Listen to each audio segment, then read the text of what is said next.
First story is titled, Am I the a-hole for kicking my mom out?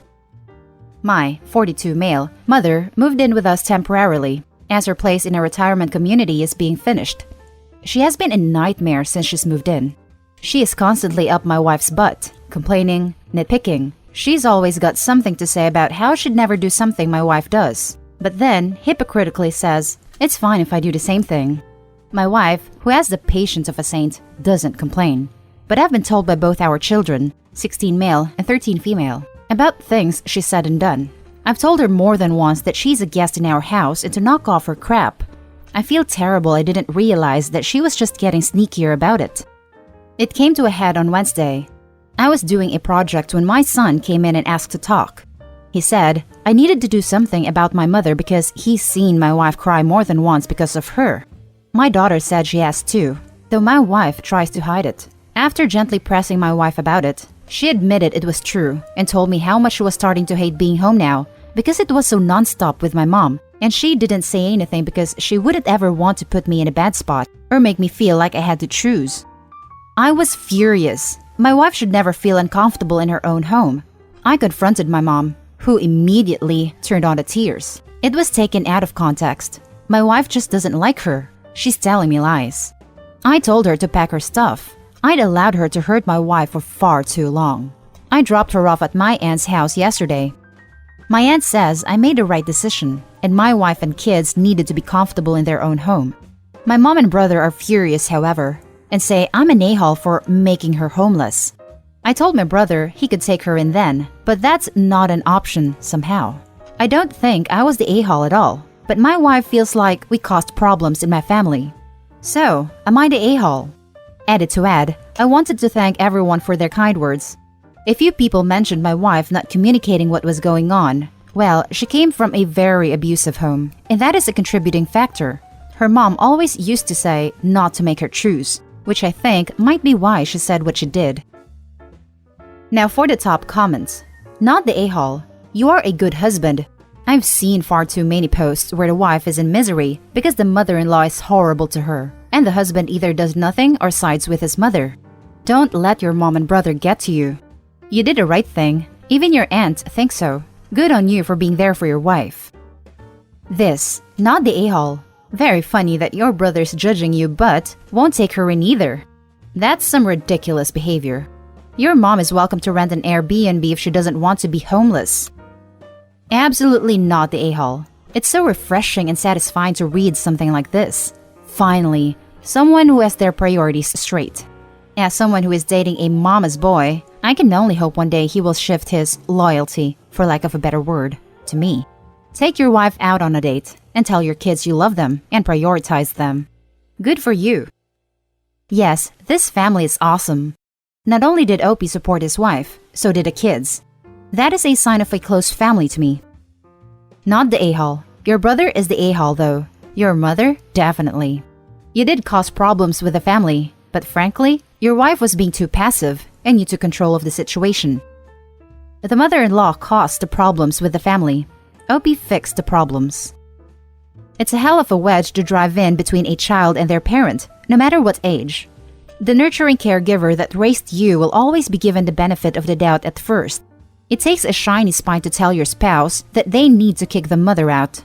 It's understandable that it went on for too long, but he stepped the hell up and didn't let his mother play her games. Now for the second story. Am I the a-hole for choosing not to sew baby quilts or dresses or anything other than housewares for my family? I started sewing when I was around 18. When I got to college, there was this girl, Allison, in my dorm who brought her sewing machine, and I could hear her doing stuff through the wall. I got up the nerve to say hi to her, and I spent so many hours on her bed watching her sew while we watched TV and talked. She taught me some basics, and I eventually saved up to get my own machine. My family didn't really support this. They've always been kind of who has the time for that people. Anything that isn't sports or work is bad, because people should always be in the pursuit of more money, more cars, dating up, getting rock hard abs, etc. The first year, I made everyone simple but useful presents, aprons, pot holders, zipper pouches, etc. My dad is the only one who appreciated it. An apron meant for grilling. He still uses it. One sister said, "Oh, so you don't have a job?"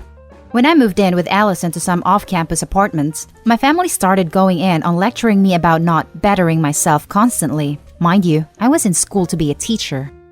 7 years passed, Allie gets married, and I sew her wedding dress. She's more of a sister than my actual sisters. This is the first time my family takes interest, because now I can be of use to them. Jen sees the dress and starts telling me what she wants for hers. Annie tells me what she wants for Flower Girls. I told them no.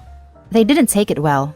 Now, there's talk of grandchildren, and everyone has started looking at me to step up and make family heirloom quilts for the babies, as well as all kinds of other things. They tell me, what's the point of sewing if you're not going to sew for your family? I told everyone, why would I sew anything for any of you when you laughed at me and told me I was wasting my time?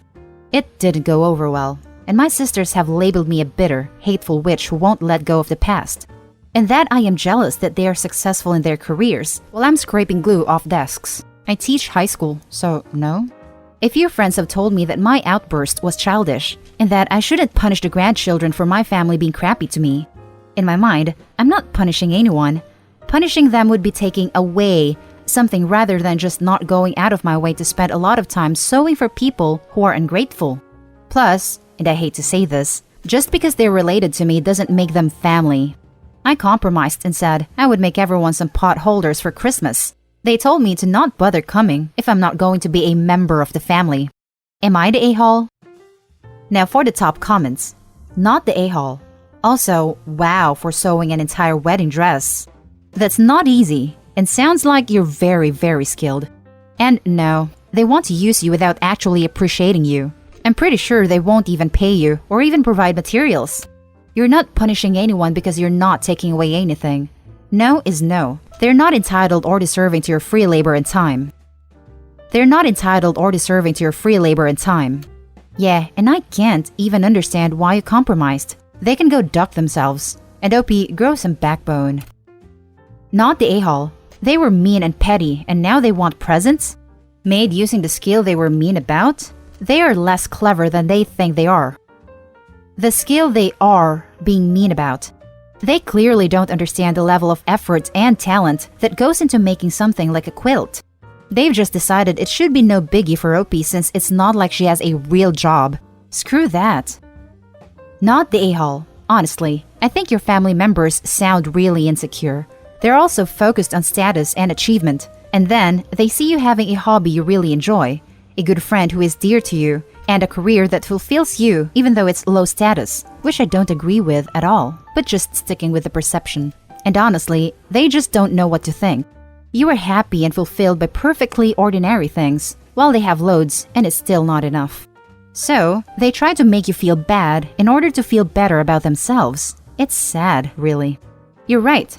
By the way, family isn't just the one you're born into, it's the one you choose. If your blood family can't accept you for who you are and be happy that you are content with your life, then screw them. That's not what family does. Well, sooner or later, some obligations around legal kin are hard to avoid. When it comes to optional things like family Christmas, don't force yourself to participate if you're not going to get anything out of it. Instead, surround yourself with people like Allison who accept you and love you for who you are. People like her are your real family.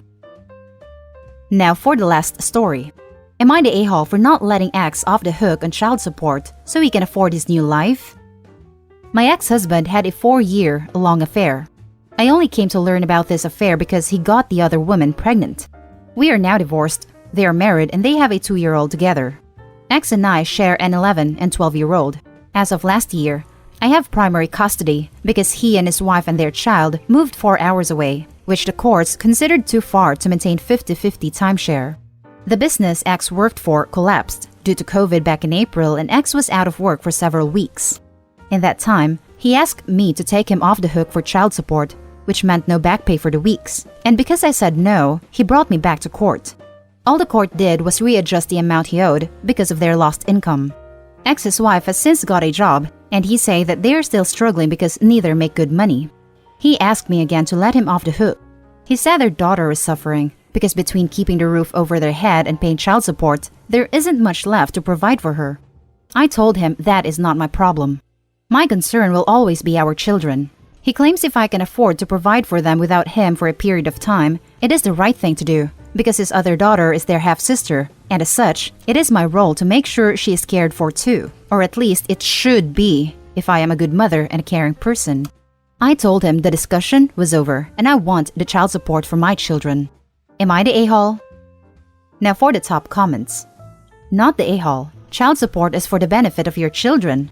If he wants an amendment to the child support agreement, he needs to talk with the courts further. You are right, not your business. He and his wife need to hustle more. He knows the court won't lower it more than they already have. The fact she is now working could increase it. So, he knows it's not safe to do so, which is why he's coming to me about it. But I look out for my children first. Take him to court for an increase. The court adjustment payments based upon their real income, which I guarantee he is lying to you about. Perhaps, if he learns his whining only gets him dragged into court and forced to pay more support, he will man up and quit crying to you about the consequences of his actions.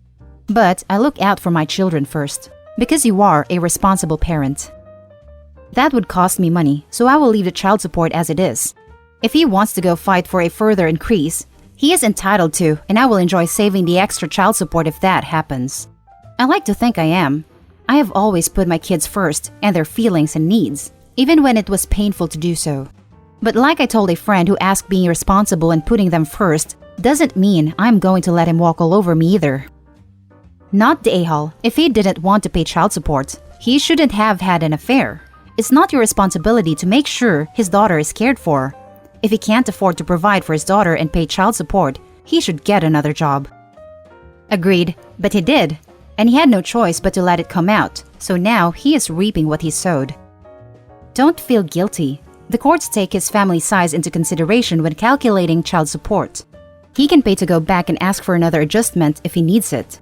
One thing I've learned from my ex-husband is to never agree to anything outside of the court order. It only ends in problems.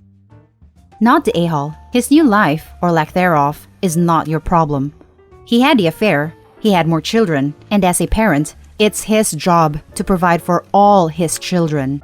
If he is struggling, he needs to figure it out, but it's not your job to make sure his other child has what she needs too. The fact that he brought that up was ridiculous. Exactly, OP. You are providing for your kids. If you remarried and had a third kid, would he have to pay child support on that kid? His logic is all backwards if he thinks you are only a good mother if you are helping him raise the kid he had with another woman. You are a good mother to your kids. And that's the end of this video, folks. As always, leave a comment and hit like and subscribe. And if you want more of this content, turn your notification on to get updated on the latest videos. And I'll catch you in the next one. Stay safe.